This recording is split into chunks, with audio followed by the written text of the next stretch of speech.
So recently, me and my friend Logan were having quite the heated debate about the ethics of Batman in DC Comics, when all of a sudden he hits me with the, "Okay, but if Batman really cares about Gotham, why doesn't he just, I don't know, use his money to make it a better and safer place?"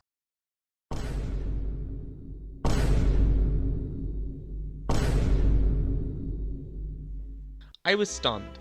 It was a valid question, and a common one at that. I had heard this rebuttal many times before, but have never been able to adequately counteract it. Fundamentally, the argument makes sense. Bruce Wayne is a man of near limitless wealth and intellect, and yet he spends his precious time dressed up as a monstrous marsupial, massacring malevolent men of madness to supposedly help his beloved city. So after this argument, I forget about Logan's point. This wasn't until I was purchasing a collection of comics and graphic novels from eBay. On the search for a graphic novel pertaining to my favourite Batman rogue, the Scarecrow, I stumbled upon Batman Kings of Fear, written by Scott Peterson and artist Kelly Jones. It just so happens that said comic tackles the very same issue proposed by Logan and many other common criticisms of the Caped Crusader. This comic would go on to completely redefine how I view Batman and his morals, so I invite you to join me and learn why you are wrong about Batman. Batman Kings of Fear is a 2018 miniseries of 6 comics written by Scott Peterson and drawn by Kelly Jones. Initially, Peterson was an editor for DC Comics, working on such influential works such as Mad Love and Batman Black and White, the latter of which got him nominated for the Best Editor Award at the Eisner Awards.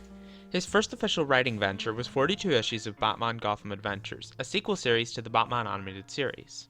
Meanwhile, Jones initially first started his journey into the world of comics at Marvel, but later switched to DC. At DC, he was known for being the man behind the Deadman redesign, and for illustrating several issues of Neil Gaiman's Sandman, as well as Batman and Dracula Red Rain. The story opens with a question, establishing the primary motif of the story, that being fear. The question, asked by none other than the Clown Prince of Crime himself, is directed at Batman. This, in the first page, establishes one of 2 primary critiques of Batman's technique, that being his actions only encourage and validate the actions of his rogues. Here, the Joker is baiting Batman for a reaction by attacking a factory worker named Brian. Batman caves after this and leaps out to attack Joker and his gang of goons. On the car ride back to the asylum, Joker laments Batman's mansion of a psyche and how Batman is more brooding than usual. This monologue from Joker sets up the spelunking of Batman's mind to happen later in the comic. The initial critique is further compounded on by the Warden of Arkham, who claims that Batman bears more than a little culpability for how his villains obsess over him. All of a sudden, the Arkham inmates break out and we see another clear example for this argument.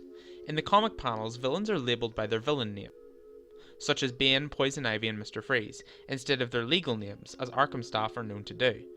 By representing the villains by their masquerading personality from the POV of Batman, we as the audience are shown that in the heat of battle, Batman himself can slip into the habit of acknowledging the rogues' disillusions, and he himself believing them. After defeating the rogues, the Arkham Warden hammers home the first argument, claiming all that really did was validate them. You simply showed them that their way works. After the riot, Batman is informed by one of the orderlies that the Scarecrow has escaped, establishing him as the main villain of the comic. Here, I want to mention the design of Scarecrow in the comic, as not only is it different to other incarnations, I believe here it is pertinent to his role in the comic. You see, as one of the 2 titular Kings of Fear, it only makes sense that his character design and body language should echo the macabre and the terrifying. The excessive use of ropes on the Scarecrow's costume make him seem like a dead man strung up for entertainment, and the shrunken appearance of his head with the hollowed eyes and cavernous nose mimics the shrunken heads of ancient South America. The body language of the Scarecrow in this comic also echoes his status in the title, as often he moves similarly to a contortionist in an unnatural fashion. This reminded me of the movement of Bill Skarsgård's portrayal of Pennywise the Dancing Clown or Javier Bardem's performances such as the Hat Man and the Leper. Scarecrow awaits Batman on the other side of the Batmobile and gasses him, forcing him into the lasting delusion of the comic. The visual of Batman falling into the metaphorical maw of Scarecrow emphasizes his fall under Crane's possession and closes the issue. The second issue opens with the Scarecrow attempting some free association while Batman is under his influence in order to escape him. Dazed and confused, Batman sees iconic stills from previous comics such as Nightfall, Death in the Family, and Batman Year One. Batman begins fighting these imaginary figments only to be stopped by the hallucination of Ra's al Ghul, who is really Gordon.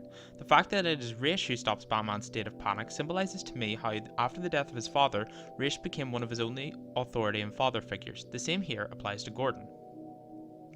After assuring Gordon that he is in sure mental state, Batman is informed that Scarecrow has taken an asylum worker by the name of Kenneth Ree hostage, and Batman speeds off in the Batmobile to find him.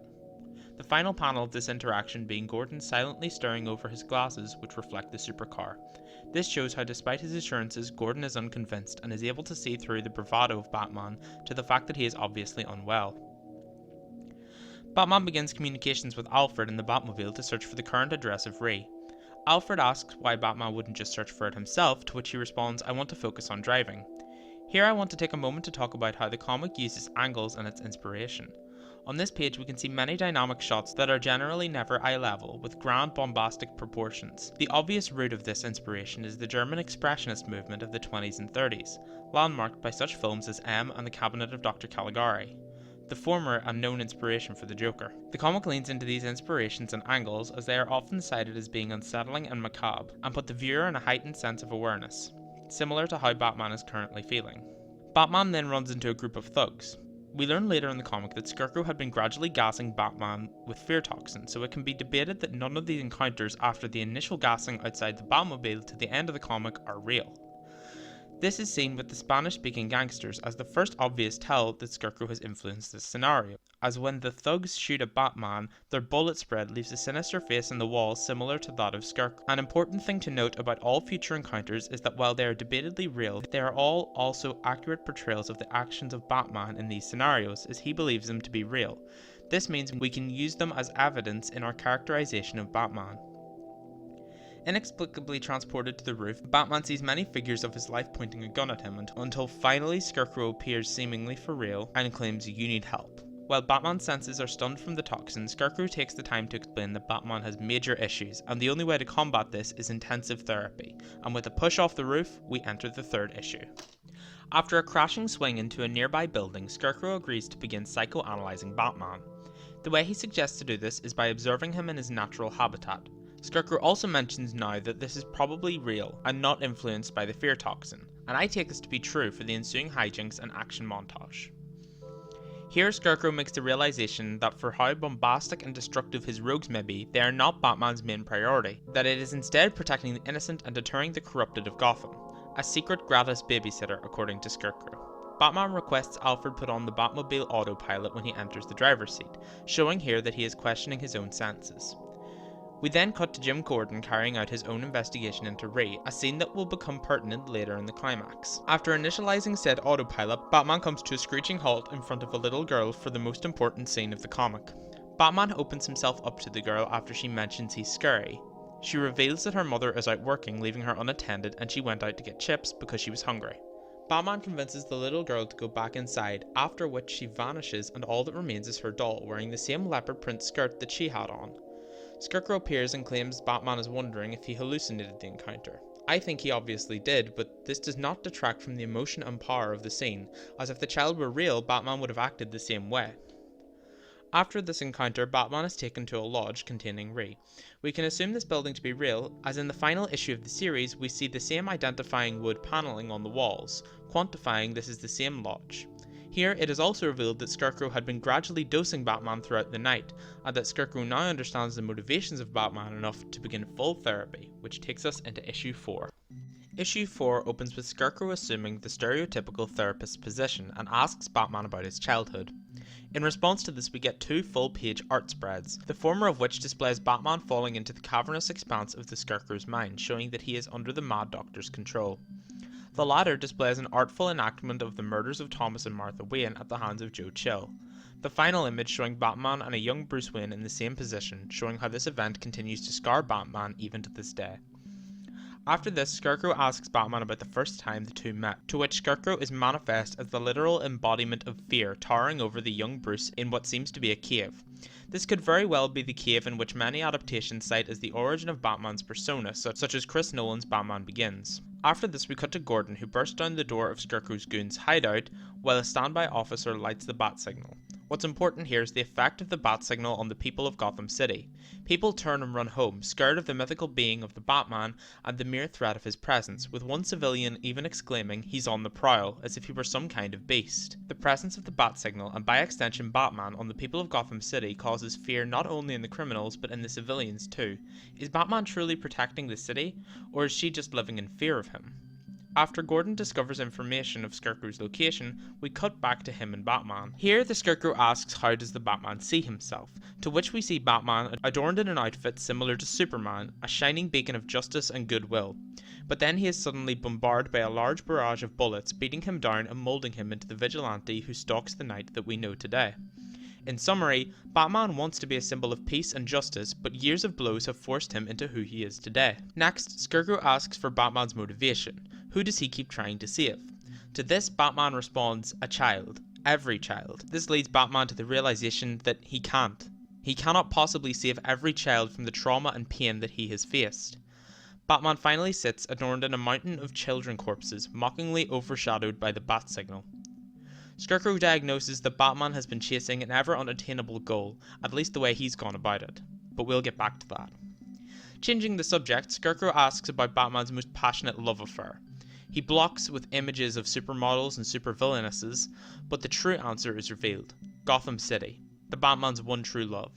Scarecrow then forces Batman to come to a devastating realization, that Gotham City without the Batman is a shining utopia.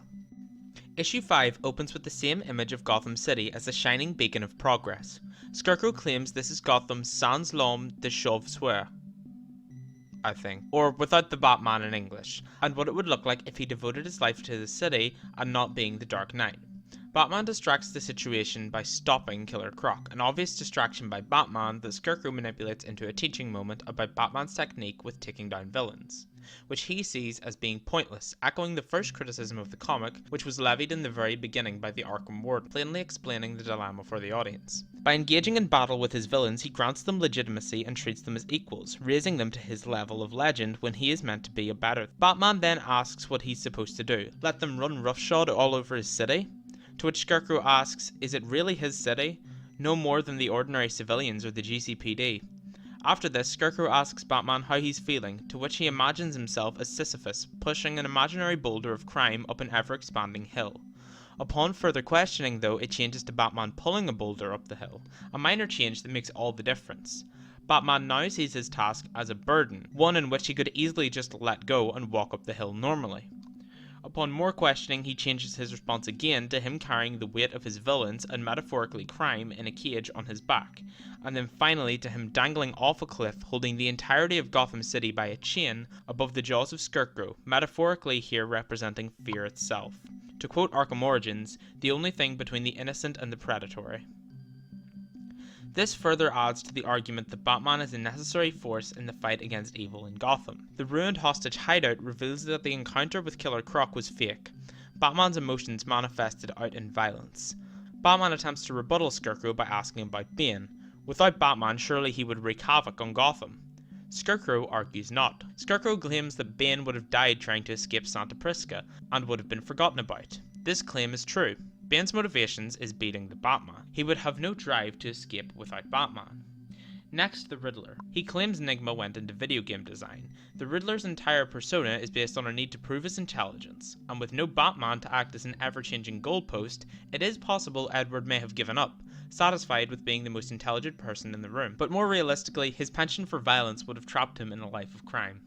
His affinity for game design may be based on his proficient engineering skills in creating traps portrayed in the Arkham games and other media. Then the Joker. Scarecrow claims he ended up as one of the greatest criminal profilers in history. Batman was responsible for Joker's fall into acid and therefore his mental schism, giving him the supposed supernatural ability to get into the minds of criminals. Without Batman there to turn him into the Joker, it is likely that he would continue to be just another petty crook and criminal in Gotham, and live a relatively normal life, or have an outcome similar to that in Joker 2019. So while not entirely accurate, not entirely wrong either. These are the villain claims Scarecrow makes which could be argued to be accurate. The others he makes, though, are categorically false. The first is Mr. Freeze. Scarecrow claims he would have thrown himself into his work and invented technology to put astronauts into cryostasis for deep space travel. Mr. Freeze's first interaction with Batman after being reformed is him holding a ball hostage to get money to fund his experiments, as portrayed in Heart of Ice. He would have never been allowed to work on government projects on account of his mental instability, and most likely after being apprehended by authorities would have broken out from Arkham again to commit further crime in the name of his wife. Then Poison Ivy. Scarecrow claims she made advancements in pharmaceuticals but fails to mention how the accident that turned her into Poison Ivy would have occurred regardless of Batman, and she would have been an eco-terrorist regardless. Next, Two-Face claims that he would have come back more determined than ever after 6 months of healing, but immediately after the acid attack, Harvey had a mental break, leading to the creation of the Two-Face persona. He would have gone into a life of organised crime anyway to fuel his own Mr. Hyde. And then Catwoman. He claims she was awarded a Nobel Peace Prize for working with abused women and children. Batman was not responsible and not the source of Selina's cat burgling and life of crime, therefore no change would occur to her. Then Scarecrow himself. Scarecrow claims he would go on to pioneer a pharmaceutical for schizophrenia. It is more likely he would have continued his mad experiments on the students of Gotham University, be discovered for these crimes, and be imprisoned or institutionalized. It is possible that the Scarecrow persona would have never been formed, but that really depends on the interpretation. Finally, Penguin. Scarecrow claims he was not influenced by Batman and would continue a life of crime. This is accurate, so technically no change. Then Scarecrow pulls out the big guns finally, and asks Batman why he doesn't use his boundless drive, supreme intellect, and extraordinary wealth to better improve the city of Gotham through healthcare, education, and the economy. The second primary criticism of Batman's method proposed in this comic. The simple answer is this. Gotham City before Batman was a city ruled by crime. Mobsters controlled the police, the government, and virtually every other service imaginable. Families lived in poverty, and the ability for general positive change from young minds was often squandered or segregated, forcing said minds to flee the city for more prosperous opportunities. Many were forced to be involved in this crime, as it was the only stable business that could keep them alive in the Hell City. As well as this, Scarecrow negates the fact that Batman has invested significant money into the ecosystem of Gotham, dependent on the comic. Generally, it is agreed that Wayne Enterprises creates many jobs for citizens, from the layman to the expert, and is a genuine source of the economic boost for the city, generally regarded as one of the most wealthy and lucrative companies not just in Gotham but the world over. Wayne Enterprises offers many education grants and scholarships, and has funded a majority of schools within Gotham, and is responsible for an improvement in the Gotham healthcare system. How can one man make such a difference? To which Scarecrow scoffs and lists many men who changed the world singly. Hitler, MLK, Gandhi. As well as these, this was always the point of Batman's quest on crime, to change the city for the better. And he of all people should know how one man can change things, with the murder of his parents by one Joe Chill. At this point, Batman cracks. He admits this is all his fault, he should have never become Batman. Batman then lashes out, douses himself with enough adrenaline to give Bane a heart attack, and screams at Scarecrow, "What did you do to me?" Scarecrow has finally broken Batman's inner cool, revealing his brash, temperamental nature in face of Scarecrow's truth, ending the issue. This takes us into the final issue, number 6. It opens with Batman threatening Scarecrow, who responds in a wild attempt to appeal to the Dark Knight's empathy. This apparently works. Batman now changes his question from a what to a why. Scarecrow, realizing his attempts at breaking Batman's psyche were futile, flippantly tells him it was to get rid of the Batman, but seeing the scornful look on the intrepid hero's face makes him realize. Batman had a breakthrough. Scarecrow got through to him. Something has changed. The broken glass effect in the comic panel represents Scarecrow's desperation. He did it. He broke the Batman. What did he do? How did he do it? He must know. He needs to know. He allows his compulsion to envelop him. Batman neatly shuts down his ranting and raving with a swift uppercut. It is at this point Jim Gordon and the GCPD appear at the hostage location. Batman's deterrence to deal with Scarecrow and Ree made Gordon suspicious. "What happened?" he asks. "The Scarecrow showed me things. Made me question everything." The Dark Knight replies. Here, James Gordon offers some fatherly advice to our hero. Questioning your own motivations is not always a bad idea. Letting the Scarecrow get to you? That's a mistake. Batman shouldn't concern himself with the rambling of a madman who, even if his arguments hold some merit, has no conception of what's going on inside his head. Who is to say that Batman even always has a motivation for his actions? Yes, on the exterior he may appear as a man cool, calm and collected with a definitive goal in mind, but Batman is human. He makes mistakes. God, if comics haven't shown us that. But his core intention and his moral code are what keeps him steered. His intentions are true and righteous always. Here Gordon relays the good of Batman, confessing that he would have never made a difference in Gotham had he not had Batman as an ally and a friend. Batman now runs into a nurse at Arkham who recalls her own experience of his justice 5 years ago, and Batman can remember the exact month. She recalls her brush with death, then brings up the reoffending rate statistics in Gotham. In the past 4 years, it's only dropped below 40% once. Criminals stopped by Batman? The recidivism rate is under 2%. This clearly shows Batman's positive influence on the society of Gotham as a whole. Then the nurse relays that she went on to meet with some of the criminals who, once stopped by Batman, never reoffended, one of which would become her husband, Samuel Sanchez, or Scalpel Sanchez on the streets, a petty crook with a penchant for knives. Since Batman's intervening in Samuel's life, he ran straight to the police station and turned himself in, spent a few years in prison learning carpentry, and now makes chairs in the basement of their home. As well as this, the nurse and Sanchez have a child, a little 4-year-old girl who gets to stay at home with her dad. This is the pure, unbridled essence of why Batman does what he does. What if Scarecrow was right? Yes, the Riddler might be working on the next Dark Souls game, but Sanchez would probably be dead in a ditch, never amounting to anything more than another goon to be replaced by the Riddler. Because of what Batman did, Sanchez's life was changed forever. A new life was created from the most unlikely of circumstances. Is Batman always able to stop Mr. Freeze or the Mad Hatter? No. But does he positively influence the people of Gotham one person at a time? Absolutely yes. This comic serves to champion such a fact. Finally, in the Batcave, Alfred offers his advice to the melancholic Bruce. I have lived in Gotham virtually my entire adult life, and it is without question my home. Given the choice between Gotham going up in flames and you living a long, healthy, happy life, I would choose you without hesitation nor a moment's regret. I have never made any secret of how much I despise what you have chosen to do with your life. Having said all that, to believe that you had not had a positive effect on the city is utterly asinine.